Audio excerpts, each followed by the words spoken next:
Good evening and thank you for tuning in to episode 17 of Unboxing New Music.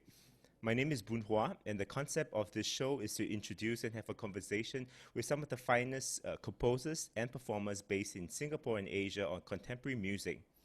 Each episode will feature 2 or 3 works that we listen to together with the score, and I hope you will find something interesting about how the score looks in relation to the music. The live component of this show allows for real-time audience interaction, so I encourage our audience to let us know that you are there and are excited about this show by saying hello, sharing this video, or asking questions. So without further ado, I'd like to bring in our guest for tonight.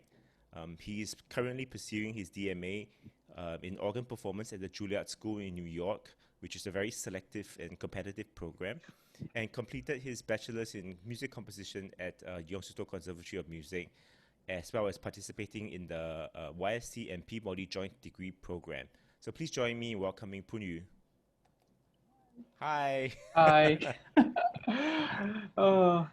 Great. So we're going to talk about organ music, which is, your thing. But Yeah. before we go there, can we, I would like to find out, when did music come into your life and how you got started on it? So I think like I was like one of those like kids who also got like piano lessons when they were young. So it wasn't like I wasn't the kind of kid who went to a piano and just tinkle out the tunes after like somebody had played it. And but then I took like piano lessons, and then I also took like Yang lessons, and then Oh, okay. yeah, basically like in the sense music was something that like I always did. I never like really thought about like quitting, or like it was always taken for granted that I would have these lessons like right up to NS. Mm-hmm. Yeah. And then you mentioned when we had lunch that you only got into organ from around your NS time, but previously you were always a piano player. Piano player and Yang player. Like in NS, I was a Yang player at MBC, so it was. Oh, really? Yeah. Okay. Yeah. Then how do you got into organ? Is it because there was no piano available and you had to just kind of? No. There were actually a couple of I'm like kidding. pianos, Yeah. around. Anyway. But like people would hog them and stuff. But no, actually, it was because like I just like after like playing the piano for a while, I just wanted to try a different keyboard instrument. Mm-hmm. In a sense, the Yang is kind of like a keyboard instrument in that like all the notes are there. Like you just hit the right note at the right time, and the instrument plays itself lah. To kind of paraphrase. Sounds like a percussion instrument. Yeah, I mean it's a percussion instrument lah, Yeah, but to absolutely. paraphrase Bach, it's like you hit the instrument at the right time and it gives you what it wants. But no, I got into organ because I wanted to learn different keyboard instrument, and I was thinking it's either organ or harpsichord. And then like harpsichord, I was thinking like I was like hearing stories about how some harpsichordists like had to put the harpsichord in a temperature controlled room. So I was like, that's a bit much, to ask. And then you still have to buy the instrument. So I was like, I would just like welsh off like churches and go practice on their organs or something. I guess it kind of worked out lah. Yeah. Are you from a religious upbringing? I'm just curious. Yeah, in a sense, yeah. I still go to church. I mean, like, well, not now, but like, yeah, and so it's a sound that you're always familiar with when you were growing up. No, because I didn't go to like churches with organ until like I actually took organ lessons, and then my teacher, Dr. Evelyn Lim, who is still teaching at Methodist School of Music, she recommended me to go to Aldersgate Methodist Church to practice and to play for them. So that's, and then like before that, I had to go there and like kind of just recce the place just to see what they were actually doing, and so they could see what I was actually doing. So like then I kind of went to like my first service with organ now. But before that, actually my first experience with organ was back in the days in NJC when I was National Junior College. For listeners who are not from Singapore, it's like high school basically. I was like it was a new fledgling program, and then the teacher Xiao Kyong, he said he didn't really have much options, so like he took us to like see the organ at Esplanade and VCH.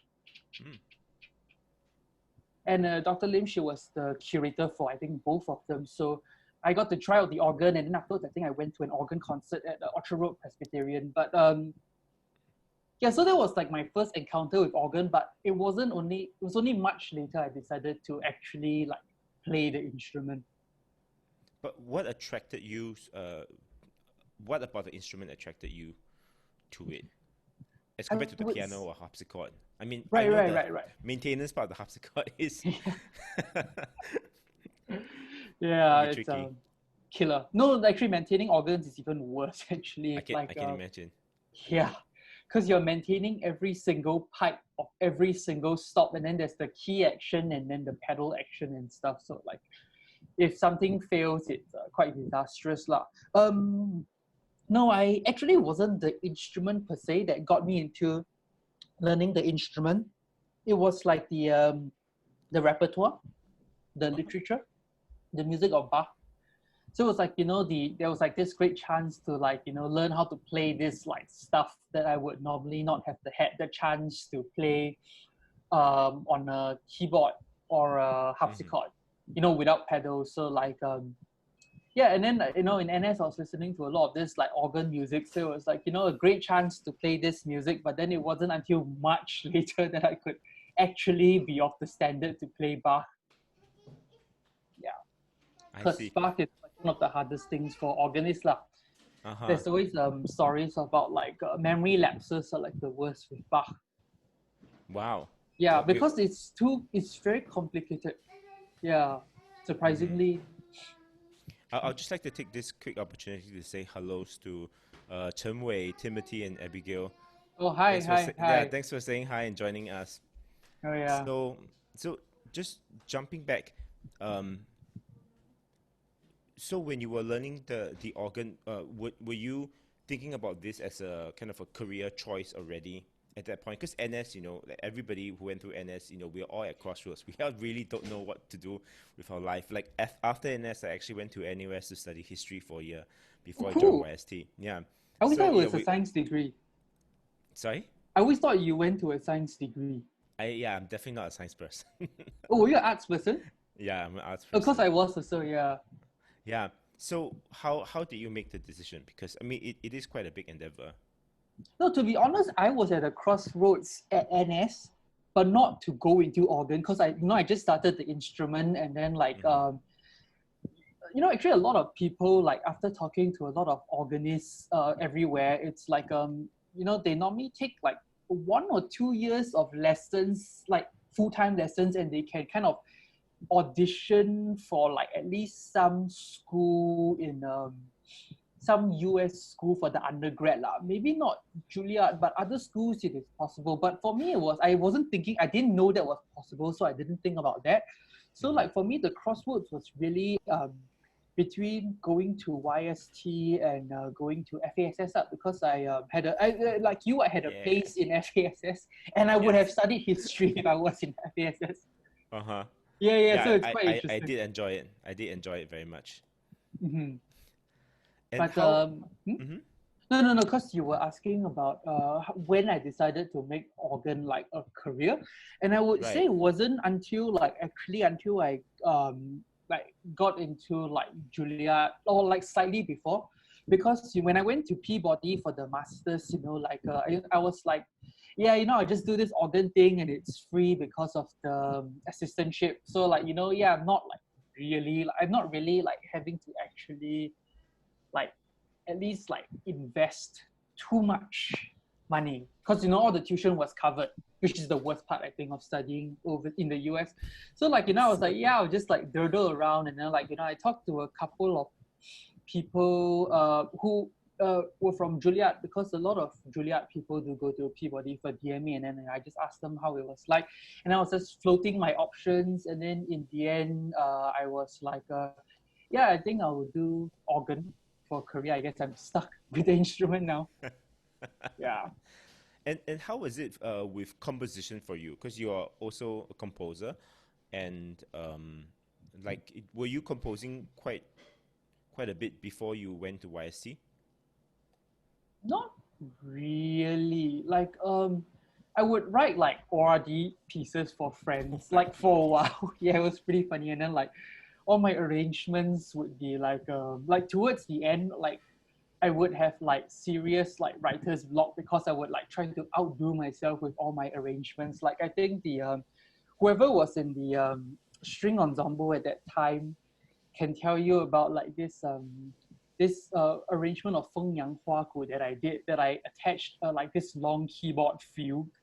Like, you know, I just wanted to like kind of like Jixiao Clarence, the keyboard, as in Clarence Lee, the keyboardist at that time, because, you know, he was not really a Bach person. So I was like, ha, I'm gonna make you play a few, and you can't reject it because like it's part of work. But no, I didn't really compose a lot. I mean, I composed for the portfolio, of course, and then some of my stuff made it into the portfolio from like just random stuff I was doing. But I'm usually more an opportunistic composer. So when things came up, I would write music. Yeah. Because I do see you have quite a bit of arrangements that you do. Oh, I was really? just on YouTube. I saw this with Ipin and OMM. It was the Oh, prelude yeah. in There was a competition though. okay. There was a contest that was suggested to me that I do. And then for a long time, I couldn't remember whether the piece was a prelude or etude. Yeah, you know, that was like, I was like, yeah, I'll just do it because the person, like, you know, suggested like I do it. So like, and then I did it because it was in two stages. Like there was the proposal stage, and then the stage where you actually had to write the arrangement. Mm-hmm. So like I was like, yeah, I'll do it, and then I'll see where it comes along. But I really like orchestrating. It's you know, it's like, you know, when you play the organ, registering is basically like orchestration. Very much so. Yeah, because different sounds. Sorry, yeah, go on. No, I don't know the instrument, but for me, the most similar part of an organ to an orchestra is the response. Oh yeah, You know, yeah. everything takes time, and that's the beauty of it as well. That it needs time to breathe. sound. Yeah. Sorry, I was interrupting you about. No, it's funny you mentioned breathing and then you are a brass player, because one of my teachers, Donald Sutherland, used to say, I think like he quoted Stravinsky, who said, you know, about the organ, the damn thing never breathes, which is kind of true from the way some people play. But you know, when you're an organist, you kind of you learn to breathe like with the instrument, I would say. Mm-hmm. Yeah. So, as you know, as both kind of a do you compose for the organ as well? Oh yeah.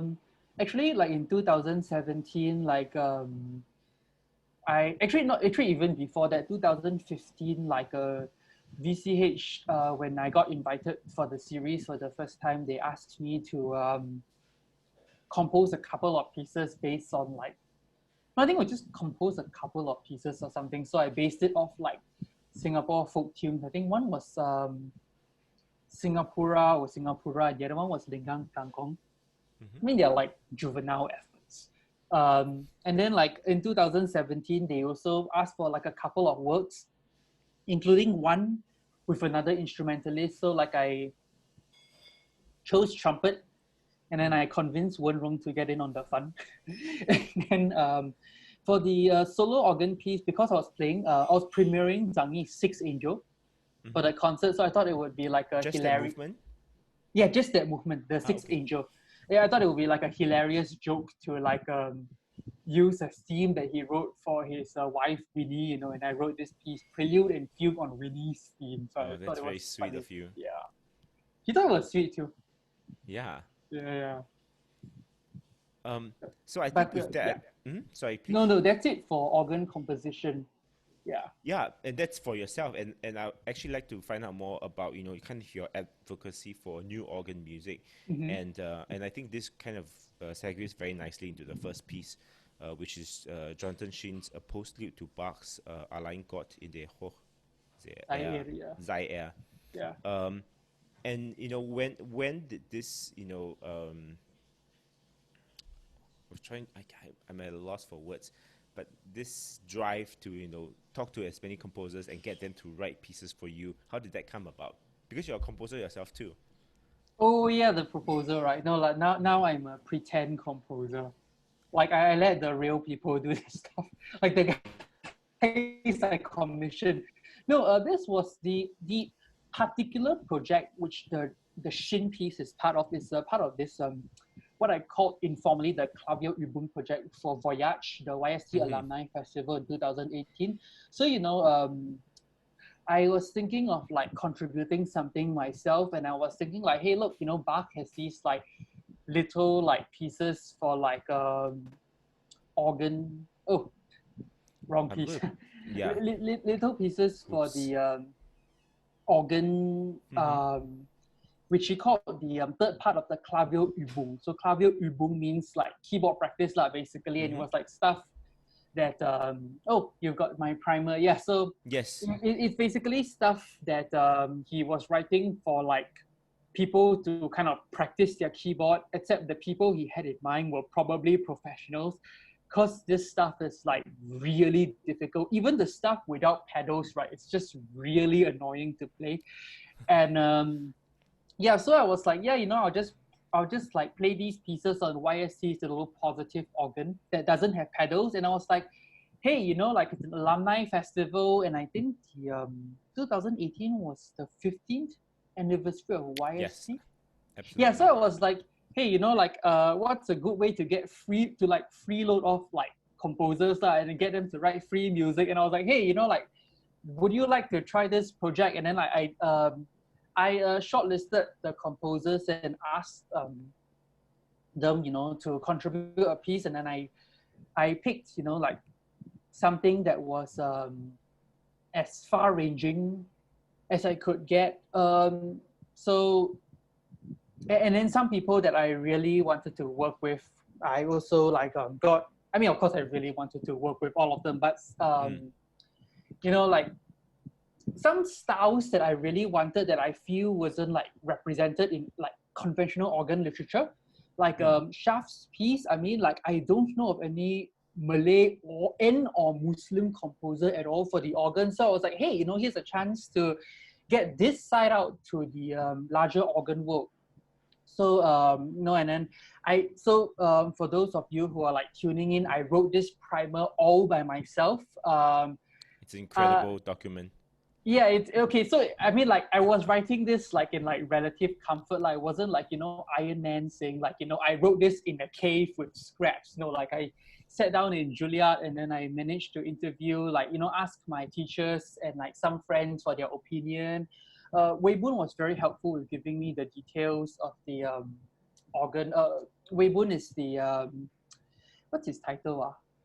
Director of Student Affairs. Director of Student Affairs at YST. So he was very helpful with providing the information.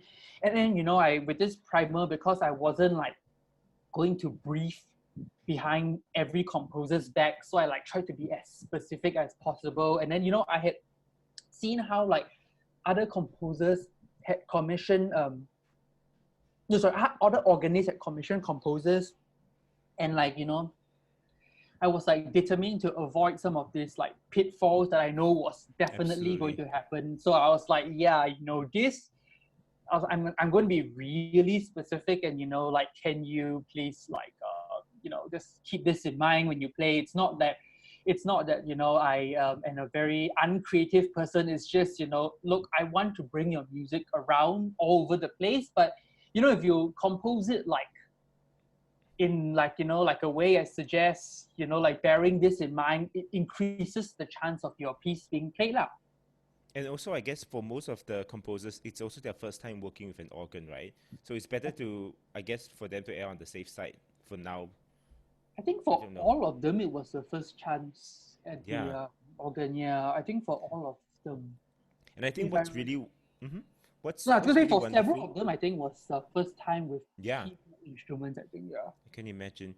And I think what's really wonderful is that you pair it with the Clavier Übung, and in that way it gives these pieces longevity as well, because it's easy to pair these pieces when Bach is played, and so there becomes a very natural pairing, and I think that's a very good strategy to do, kind of pairing big works with pieces that you can that is based off of it, or pays tribute to it. And Phoon Yu wrote a very, very incredible kind of primer about tips and tricks which we will just look at very briefly. I mean, we don't have that. This is Very like a, briefly. yeah, this is like a organ 101. But maybe even before that, let's listen to um, the first Uh, piece, which is John's postlude to Bach, and you also played the Bach oh yeah, the Fugetta Super Allein Gott in the Fugetta Hörsaal area. Yeah, so you're before going to that. play both, right? Yep. Yeah. So Because let's jump into that. are we listening? Mhm. Because I just want, should I explain the piece or we'll talk about it later? Do you want to just tell us a little bit about the Bach piece first? Oh yes, so basically from the Klavierübung, it's very straightforward. So Bach took the chorales that he was going to pick, and then he set two settings of each, except for like the ones in the front where he set three. So this setting of the Allein Gott or Glory to God in the highest, basically, it's a fugetta, kind of like a little fugue, basically. And then he basically he just takes the opening, the part of the cantus firmus, and then he does a little fugue, basically. It's very straightforward. Yeah. So it's like something he did like before breakfast or something, and then yeah. And you move on to the real thing after like breakfast. Counterpoint exercises. Yeah, basically. I just wanted to tell the audience that this looks like it's a church in Germany somewhere, but it's not. It's actually the music school in Singapore, Yong Siew Toh Conservatory, and it's just because of the lighting, it just looks absolutely fantastic, and it replicates this, church-like feel. Which this is something that I'm always very wowed by whenever I go into, especially like Gothic churches in Europe. Just kind of these, the light passing, the grandeur and the curves and all that. So okay, we play Bach's Allein Gott in der Hoch sei and then we will jump into John's piece after that. Oh, I'm just gonna mute us very quickly.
Wait.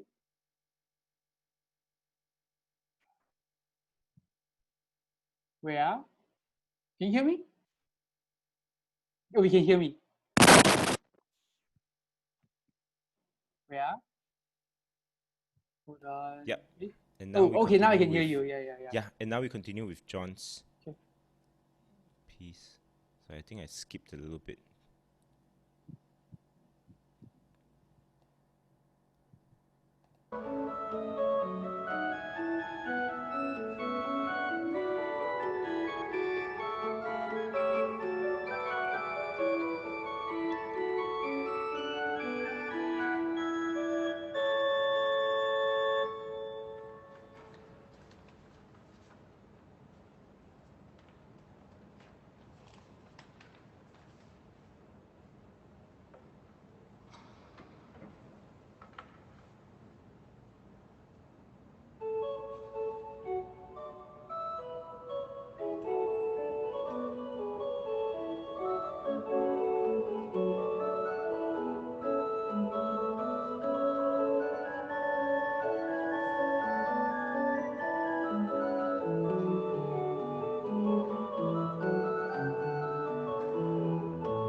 That's Phew. beautiful. I love the ending.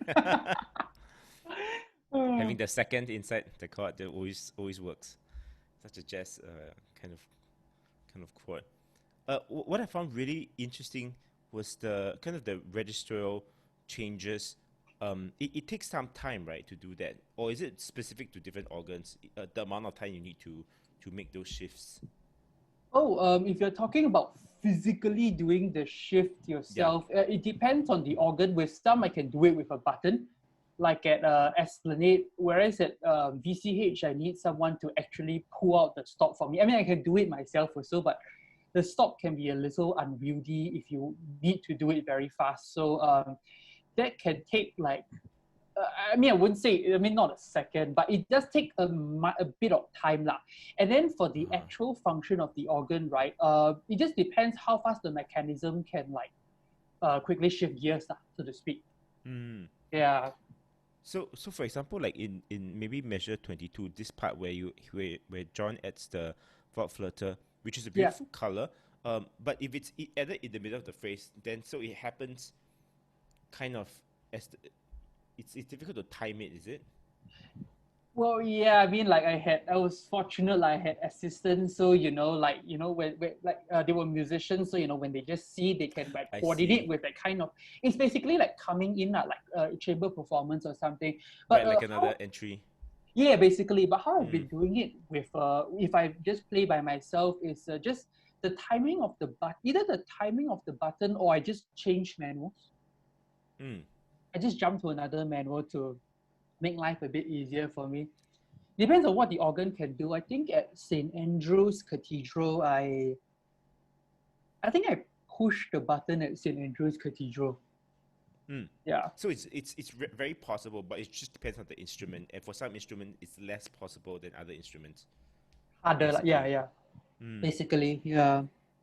And in this recording, for example, at the end in the plus the Regal 8-foot, the sound was quite reedy.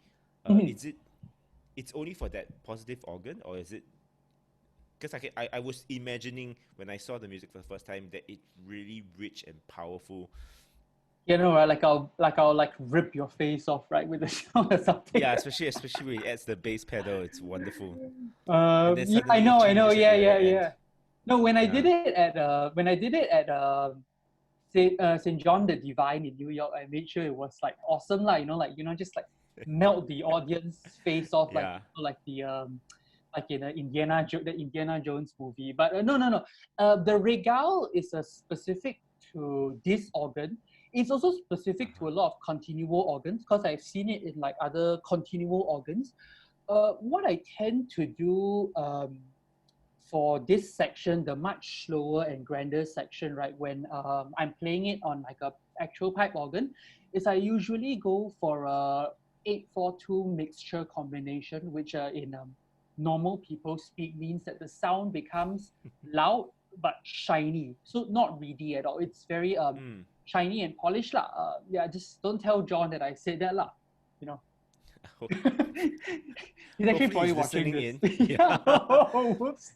And I wanted to show John's kind of performance notes, and this is really cool. I can imagine him saying this. This is how I imagine Bach's 677 would sound like had he time traveled to present-day USA and heard jazz and bluegrass, which we hear in plenty. It's crucial to hit the articulations and possibly exaggerate them tastefully, of course. At the heart of its conception, the piece is an intimate, joyful celebration of God through counterpoint and groove. To be sure to be pausing and bopping along, and I think that's really the essence of it. And it's very, very fun. No, it's a very, very, very fun piece. Yeah. Yeah, very effective too. I love the color changes. I think it was very, very well done. No, yeah. It's actually, I mean, there's not a lot of color changes, and like for example, for the pedal, which I don't think John indicates, I usually go for something that kind of highlights it as an individual voice. So since I can have it separated from the hands. But I think what works for this piece is just the sparkliness of the registration brings out the sparkliness of the music lah. So it's very synergistic lah, basically. Yeah. Is it quite common for organists to, like you mentioned, when you do that last section, that you would try to you play around with the different stops just to get the colors. So in a way, it's not about the exact technical do this, but you understand he wants a big grand sound, and so you get that for him by using your expertise. Yeah. So in a lot of organ music, people sometimes do indicate registration and sometimes they don't.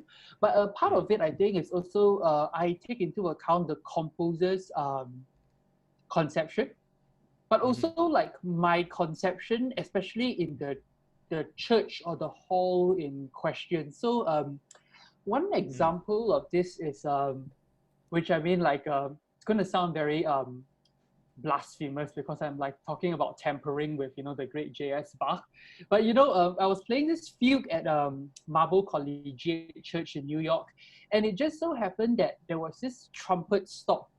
It sounds like a trumpet basically, and then it was like kind of positioned high up in the organ. So like I thought, hey, why don't I put it in the pedal when I'm playing the fugue?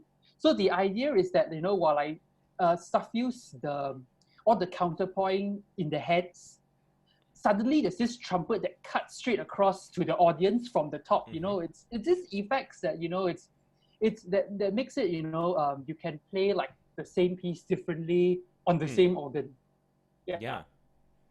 No, that kind of really ties into kind of your love for arranging, because you take some creative, not liberties, but you do make some important artistic decisions that based on your understanding of the piece, changes the piece in certain ways, and that's really very, very interesting.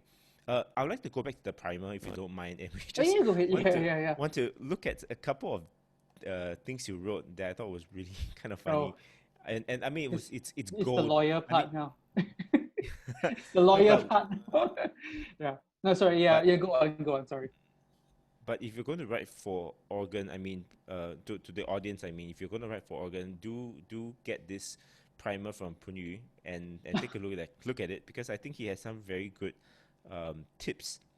And I think the first thing that you mentioned is that one shouldn't assume that it's similar to the piano. Yeah. And that's kind of the fatal mistake for a lot of music that's not written idiomatically, that and we had this short conversation before we started about how sometimes unidiomatic music in some ways also push the boundaries of the instrument, because maybe there's an artistic, I mean, the famous story of Beethoven, telling the violinist, the music is symphony, so damn hard. Yeah, and he's like, it's not written. You know what she said, right? Yeah. You know what the singer said after that, right? Not the singer. I thought it was a violin. But I mean, it's the story. The point of the story is well made. That I'm writing. He said it to Carolina. Carolina Unger. And then like she told him to his face that like this is hard, and he was like, I'm not changing it. And then so she said to I think the other person was a Henrietta Zontag. And then she said, so we must torture ourselves in the name of God, which is, how I sometimes feel when playing Bach. Yeah. Yeah. But I mean, Beethoven is notoriously hard to sing. Right. I mean, so is Bach. So is Bach for like some of the stuff. Yeah. Anyhow, so kind of jumping back into your primer. Yeah. And I just wanted to highlight a couple of things. It was about dynamics. Where? Here. Oh, you're there, yeah. Yeah, dynamic markings generally mean nothing in and of themselves in organ music, usually being dependent on the historical music context. The composer should write down the desired registration alongside the dynamic marking. But and also, there's another one where you talked about, pressing harder on the organ does not make any difference. Yeah. So in a way, anybody can sit on the organ and get the same sound. Oh yeah, basically, piano, right? Okay. There's no sound projection from the hands. I mean, the hands do like affect certain things, but not the overall volume, like in general. So You it's just, the itself. it's like a switch up. Basically, you switch it on and it's on. The sound is on. Then you switch it off and like it's off. Basically, Uh-huh. yeah. And what I mean, I was listening to a little bit of organ music, and what really gets me is it's the complexity of the sound and the sonority of the sound, and like what are the no, this is a difficult question. So when we talk about pianists, we talk about really top-notch pianists, and they really master the sense of timing, the sense of and how they voice stuff, even though it's essentially a percussion instrument, but still being able to create so many lines. And for organ, it seems to be quite a different aesthetic. Yeah, so usually organists tend to play more with like strategic delays. So like there's a kind of illusion that we can create that if you want to really emphasize a note, you can shorten the note before or just add like a bit of like a pause, and then when the chord that you want emphasized comes next, right, it suddenly sounds more powerful because there was a prior delay. Yeah. We can So also kind of I was going to say, we can kind of also voice parts via articulation, but we, unlike pianists, we can't actually concentrate more power on like a finger and hope it sounds. That's not like the way the organ works. Exactly. I mean, what you're saying really reminds me of an orchestra in many ways. There are so many tricks and tips that, you learn on the job about exactly what you're saying. If you want to make something louder, you have to make sure what happens before is a little bit shorter, a little bit softer as well, so that there's a contrast. And all these little things are not written in the score, but you have to make musical decisions to highlight these effects. That was really cool. Yeah. Another thing you mentioned is caution should be exercised with writing passages or figures involving extremely fast tempo, as well as repeatedly restriking the same note at a very fast tempo should be avoided. I can imagine that. It's also about the action of the instrument, right? Because some instruments... Yeah. No, go on. You were saying about the action of the instrument. No, I mean the action. It really depends on the instrument, and so then some tempos would not be so possible. Oh yeah, of course. Is that right? Well, also I think I write there. I write somewhere for sure lah that the weight of the instrument also matters, because the keys it depends on the weight. So like they are often affected by how many stops you pull on, so how many sounds you can get, and how many keyboards or manuals that you couple together or combine together, and the thing is, like, for example, playing at the VCH Kleist organ, right? It can be very heavy when you couple both manuals together, and it has happened when practicing that. When I was playing something with both manuals coupled, right, my fingers just like glance off the keys.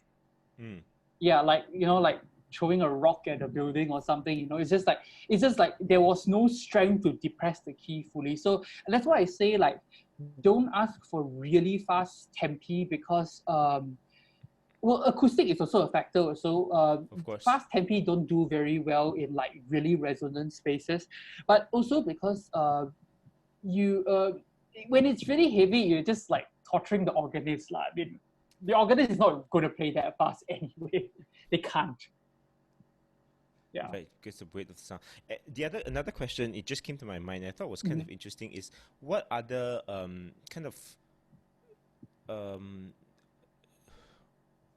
extended techniques are there for organ that is used? Because I mean the music that I was listening to, they're all relatively traditional in the new music context, Right.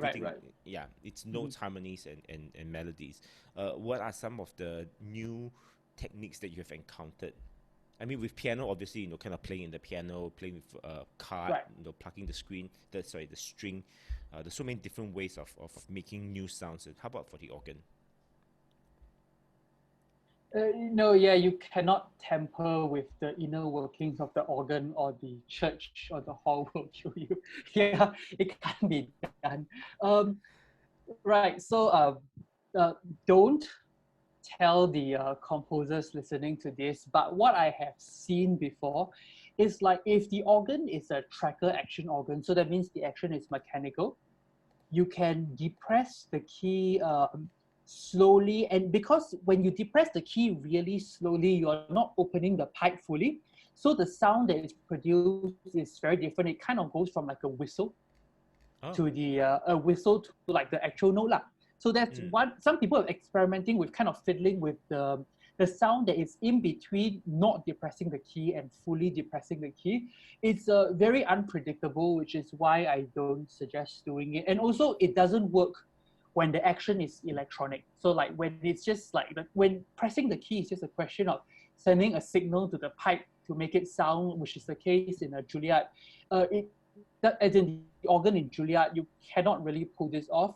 Another thing I've seen and occasionally like just play just kind of fool around with by myself, right, is the stops. Sometimes you can pull them out halfway in organs that allow for that, and what you get is the sound does not end up fully like in tune. So like you combine that with a stop that you fully pulled out, like if it's like kind of the same timbre, and what happens is you produce this shimmering effect, the choral effect lah, basically, which is it's a very beautiful kind of shimmery effect lah, basically. But again, you cannot do this with most instruments. I see. So because most of the instruments are also quite old, so there is a real kind of technical barrier. Oh yeah, but also the just pulling. I mean, just some instruments, the stops are on or off. There's no in between. Okay. Yeah, basically it's on or off. I think in F-net that is the case. VCH you can engage the stop halfway lah. It's possible. Yeah. Oh, that's very, very fascinating about organ music. And maybe now I realize we're running out of time a little bit. So why don't we jump into the next piece with Zhangyi's the seven angels, and we're listening to the sixth and seventh movement of this piece. Would you like to just tell us a little bit about how the whole process came about? And then we play it, and then we can discuss a little bit more. Zhangyi basically wrote the seven angels for. Oh no! It says my connection is unstable. Am I there? Yeah. Am I there? Okay, good, yes. good. Zhangyi wrote the seven angel for just the movement for a commissioning project that where Peabody organists and composers collaborated. He didn't write it for me though.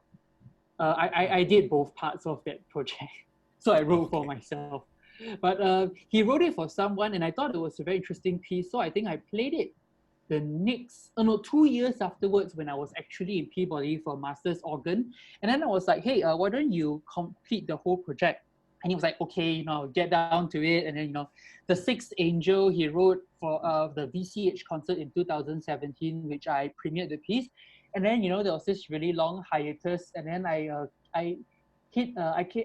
proposed this project to YST with Mervyn. So, hey, why don't we play like Zhangyi is like the seven angels with like Mervyn's fancy like digital graphics and music lah. And then like, but the problem was that the rest of the movements didn't exist.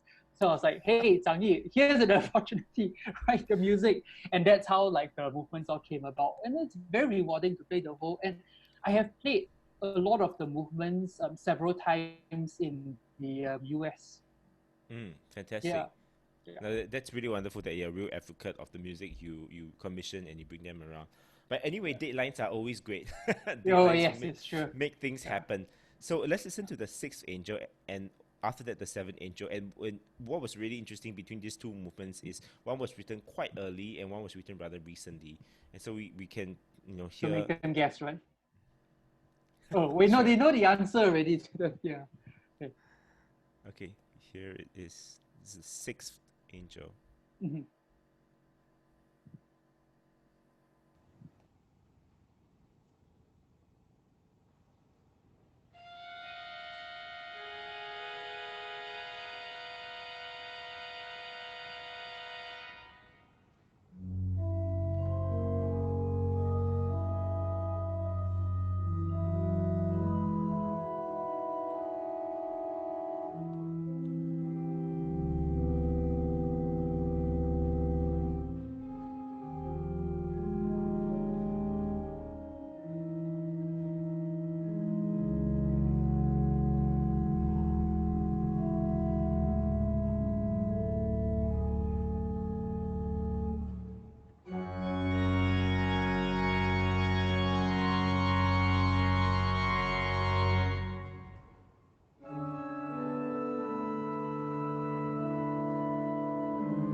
It's 11 o'clock.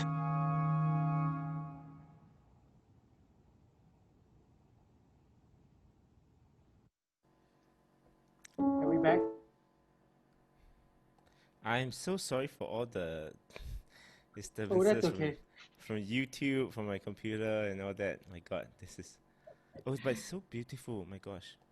Oh, sure. I'm just gonna pull out the score again, Mhm. and I will stop sharing the computer sound because all these distractions just driving me bonkers.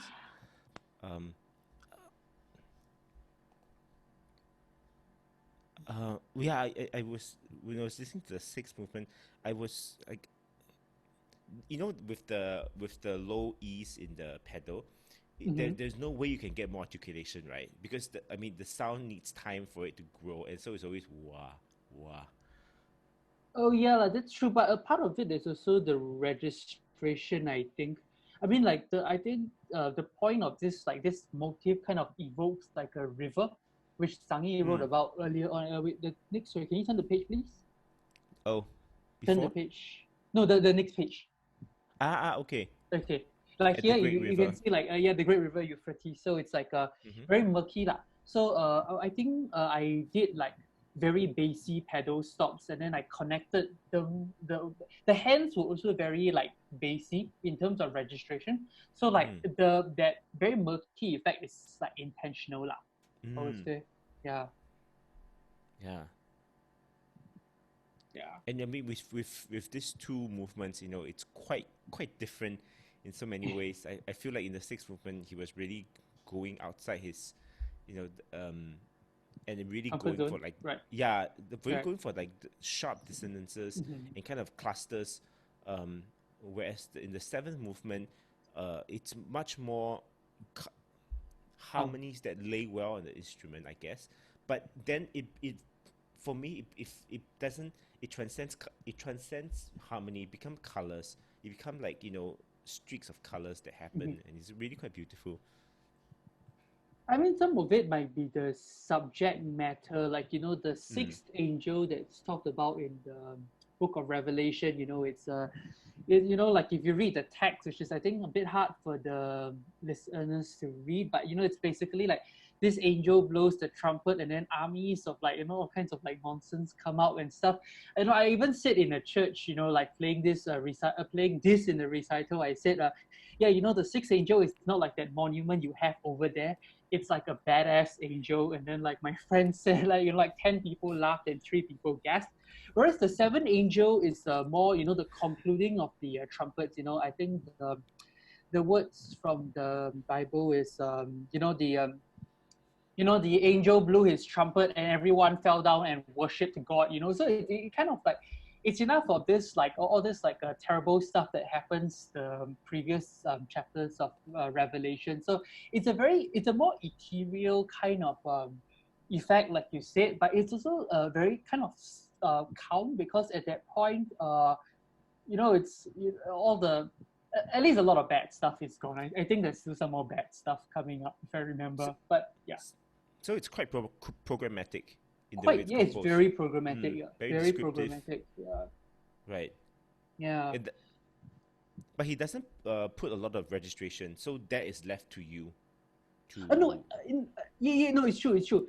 It is technically left to me, but I think for every angel, I don't know about. Oh yeah, I think the seventh or so. We sat down at the digital organ. I think we always went to Bedok Lutheran Church, and then we sat down, and then I would try out the sounds, and then he would be like, yeah, I want this, I want that, and then like sometimes I'll be like, okay, why not try this, and then we'll have a discussion. So it's not like he wrote down the stops, but like we basically went through what we would do, and then I always have this template in mind when I register for all the 7 angels. I'll be like, yeah, I'll do this, I'll do that. And then, because, the pistons, the buttons that change the combination of sounds, like after a while, I kind of remember when I push what button. So whenever I go out to a new organ to set up, I kind of remember that, okay, at this point I have to change. So what do I change to? So it kind of gives me a kind of sense of how to register every different movement. Yeah.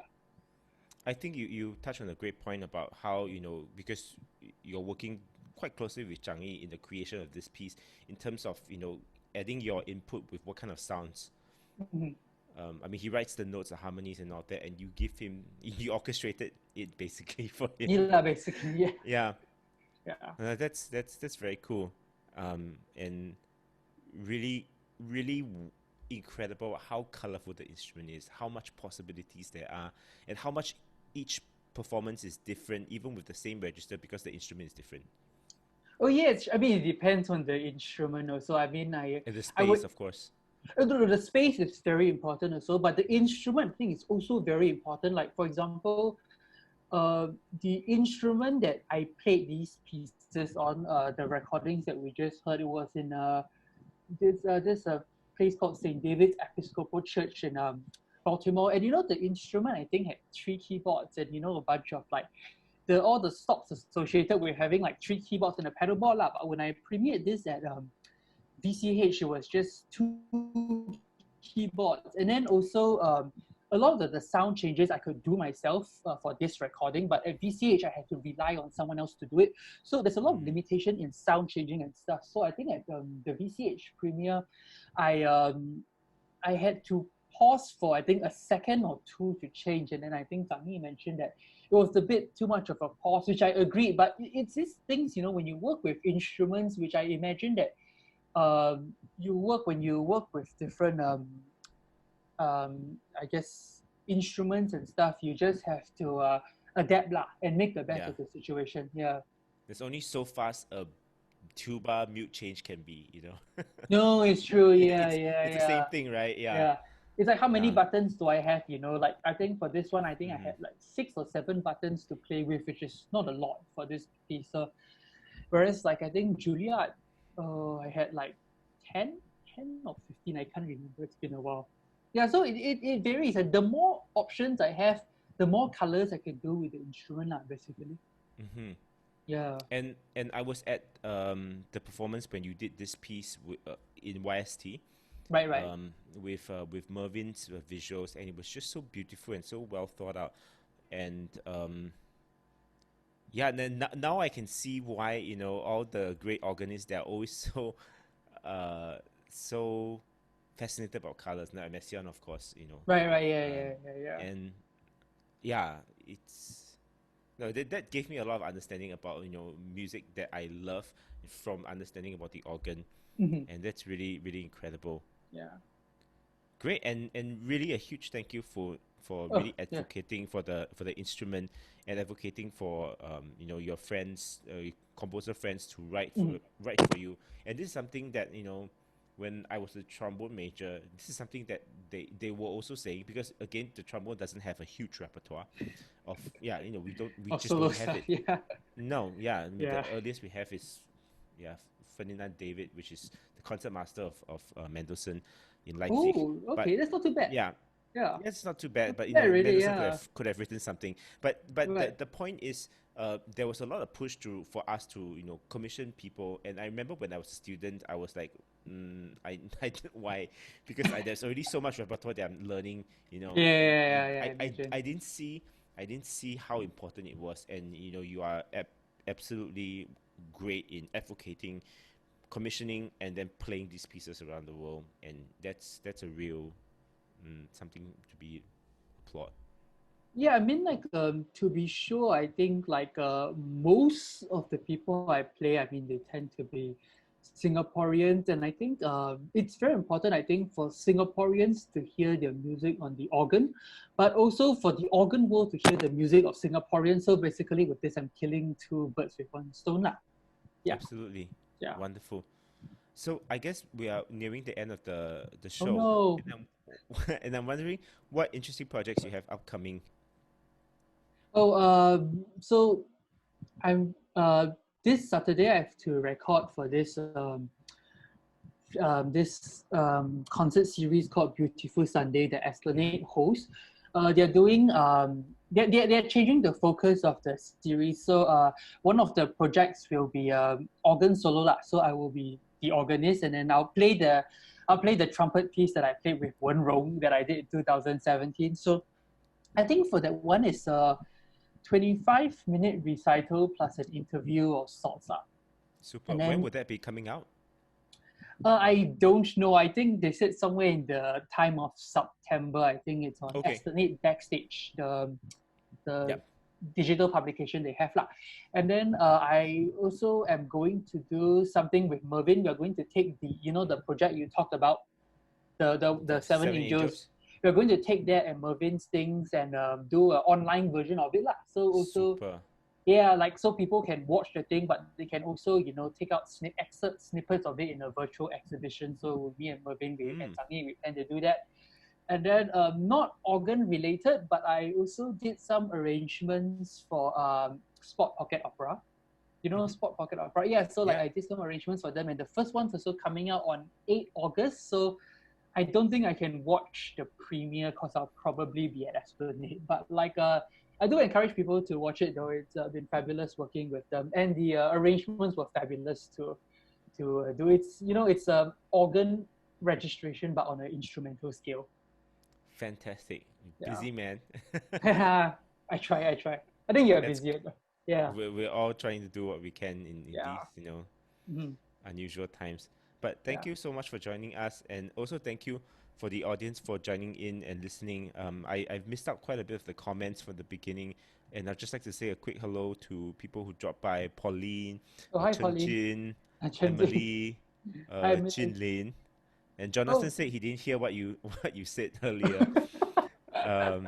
Benjamin, uh, Kenneth, and yeah, Jonathan shared a beautiful comment about Zhangyi's piece. Absolutely Right. agree. It's sensuous, and Mhm. what a color trip. I really No, it's true. see that. Any questions? Like since I'm on this, like, since Boon Hua has given me this like pulpit, I can preach to you all. I haven't seen any questions. I think they were all blown away by the instrument. Right. I know I am, because this is really quite new to me, and Mhm. I never really have much interaction with organ music except when they are used in orchestras, and it's very very very Yeah. minor. Of course, Sansons, right?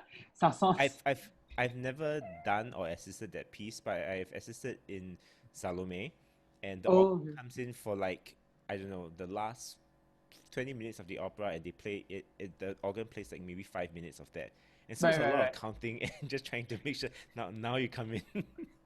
Or the That's, planets also has organ, I think. yeah, planets Yeah, the has planets. organ Yeah. as well. Yeah, so of course, Strauss, the also Sprach. I mean, Oh, that's right. Yeah. Of yeah. course, yeah. Also Sprach.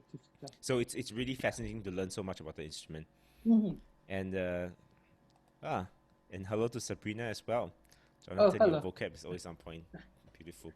Great. So I guess with that, we have come to the end of the show. Thank you all for joining us, and thank you once again to Phoon Yu for Thank being you. such a strong advocate for Singaporean music, especially on the organ. So I hope to see everybody next week, where I'll have a good friend of mine from Thailand, who is now the director of band at the Mahidol University. We did our masters together in Cincinnati. Dr. Tanapo Setapramana. It's been a while since I said his last name. So I look forward to having him on and talking about kind of new music for wind band from Thailand. So that'll be very, very interesting. So great. Thank you all, and I hope to see you guys again next week. Bye-bye. Bye. Good night. Good night.